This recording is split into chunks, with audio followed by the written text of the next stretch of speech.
বিশ্ব রাজনীতিতে আর একা নয় ইসলামী বিপ্লবের দেশ ইরান। খামেনিকে রক্ষায় সুরক্ষা বেষ্টনী তৈরি করল চীন, রাশিয়া।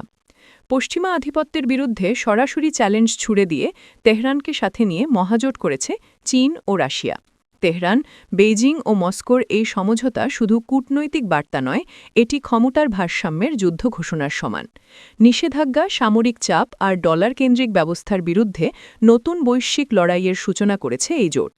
বিশ্লেষকরা বলছেন, বিশ্বজুড়ে আন্তর্জাতিক সম্পর্কের মানচিত্র পাল্টে দিতে পারে তিন দেশের এই মহাজোট, যার সরাসরি প্রভাব পড়বে রাজনীতি, অর্থনীতি ও নিরাপত্তায়। ভূরাজনীতির দাবার বোর্ডে নেমে এলো এক নাটকীয় ভূকম্পন। তেহরান, বেইজিং ও মস্কোতে একযোগে ঘোষিত হল একটি ব্যাপক কৌশলগত চুক্তি, যা একবিংশ শতাব্দীর ভূরাজনীতিতে নতুন মোড় নেয়ার ইঙ্গিত দিচ্ছে। এই চুক্তি কেবল কাগজে কলমের সমঝোতা নয়, এটি গত 2 দশক ধরে তিন দেশের ক্রমবর্ধমান সহযোগিতার স্বাভাবিক পরিণতি। এর মধ্যে দিয়ে এই প্রথম একটি সমন্বিত কাঠামোয় আনুষ্ঠানিকভাবে একত্র হল তিন শক্তি। পারমাণবিক সার্বভৌমত্ব, অর্থনীতি, জ্বালানি, সামরিক সমন্বয় ও কূটনৈতিক কৌশলে অভিন্ন অবস্থান নিতে চায় তারা। তেহরানের ভাষায় এটি পারস্পরিক শ্রদ্ধা ও সার্বভৌম স্বাধীনতার প্রতিশ্রুতি। একতরফা নিষেধাজ্ঞা ও জবরদস্তির বিরুদ্ধে এই জোট একটি রাজনৈতিক ঢাল। যদিও এটি ন্যাটোর আর্টিকেল 5-এর মতো সরাসরি সামরিক প্রতিরক্ষা চুক্তি নয়, তবুও এর বার্তা স্পষ্ট।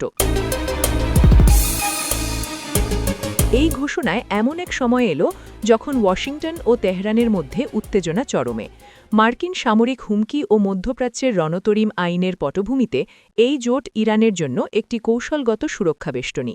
দীর্ঘদিন বিচ্ছিন্ন থাকা ইরান এখন জাতিসংঘের 2 স্থায়ী সদস্যের সমর্থন দাবি করতে পারছে।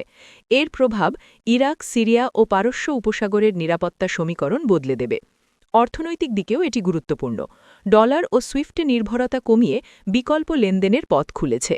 এখন চীন ও রাশিয়ার বিনিয়োগ ও বাজারে আরও সহজে পৌঁছাবে ইরানি জ্বালানি সম্পদ।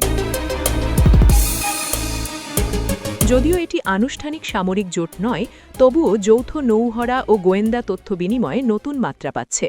ইরানের বিপদে বন্ধু হয়ে সামরিক শক্তি নিয়ে পাশে দাঁড়াবে পুতিন, শি জিনপিং। ভারতীয় মহাসাগর ও উপসাগরীয় অঞ্চলে এই সহযোগিতা ইতোমধ্যেই দৃশ্যমান। দীর্ঘমেয়াদে এই মহাজোট বিশ্ব রাজনীতিকে বহুমুখী মেরুকরণের দিকে নিয়ে যাবে বলে আশাবাদ ব্যক্ত করেন নিরাপত্তা বিশ্লেষকরা। ফলে এখন চ্যালেঞ্জের মুখে আমেরিকার একক প্রভাব। পূর্ব ও পশ্চিমের বাইরে গড়ে উঠেছে নতুন শক্তির সমীকরণ। ইরান, চীন ও রাশিয়ার এই সমঝোতা শুধু 3 দেশের নয়, এটি পুরো পশ্চিমা বিশ্বের জন্য একটি সতর্কবার্তা। এর মধ্যে দিয়ে ভূরাজনীতির মঞ্চে একটি নতুন অধ্যায় শুরু হল, যেখানে ক্ষমতার কেন্দ্রে ইরান।